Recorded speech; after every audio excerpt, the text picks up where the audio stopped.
My name is Ashley Oak, and my practice is Oak Family Medicine of Carmel, and today we're going to talk about obstructive sleep apnea. If you think you're struggling with sleep apnea, you definitely need to get it checked out, because in the long run it can be very dangerous and it's also very treatable. Chronic sleep deprivation ultimately can pretty dramatically affect things like memory, your ability to make rapid decisions, just cognitive function overall, and ultimately can lead to congestive heart failure with elevated blood pressure and low oxygen levels all night long. That's really hard on your brain and really hard on your heart. So it's essential that it gets treated. But first a diagnosis has to be made, and it really can't be made on clinical symptoms alone. The official test for obstructive sleep apnea would be to get a sleep study. And the best way to do that usually is in a sleep lab. And when you will go to a sleep lab, you spend the night there, and you're hooked up to electrodes that are on your head, your heart, and your legs, as well as an oximeter on your fingers. And it's monitoring what your brain, heart, and legs are doing while you're sleeping, and it's monitoring oxygen levels. And all of that data feeds into this machine, essentially, that tells us what your body's doing when you're sleeping. And in particular, it tells us how you're breathing when you're sleeping and what your oxygen levels are doing.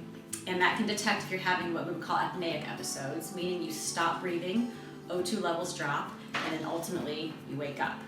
We can see how many times that's happening per hour, and then depending on how often it's happening, you would either qualify for a diagnosis of apnea or you would not. And sleep tests can detect lots of other data too, but the important thing is, do you have apnea or not? And then if so, how are we going to treat it? And there are several ways to treat it. The most common way and a really effective way is to treat it with a CPAP mask. CPAP stands for continuous positive airway pressure. And everybody gets scared of CPAP masks, but they're not as bad as you think. What I hear from most of my patients once they're diagnosed and then treated is that they feel so much better once they're sleeping all night long that it's worth tolerating the mask. But essentially it's a small mask that fits over the nose, sometimes the nose and the mouth, it depends on the patient, and there are lots of different designs for these masks. They can make them very small now, so that the idea is to get it comfortable enough that you can tolerate it for the majority of the night. Hopefully 5 or 6 hours at least you can tolerate the mask, so you're getting solid sleep for that period of time. And so what that does is it essentially puffs air into your airway and keeps the airway open all night long. So even if those muscles lose tone as you're sleeping, the air is keeping your airway open, much like to use the straw analogy again, much like if you blow into a collapsed straw, it will open back up, and then you can use that straw to drink. So that's what the CPAP does for your airways, it just keeps it open. There are some patients who qualify for an oral appliance, and you'd want to talk to an oral surgeon or a dentist about that. If you're a person who has just a really narrow airway higher up, or you have some ear, nose, and throat issues, you may qualify for an oral appliance, which you wear to bed, goes in your mouth, and it helps move your jaw forward to open the airway so you don't get that collapse once you fall asleep.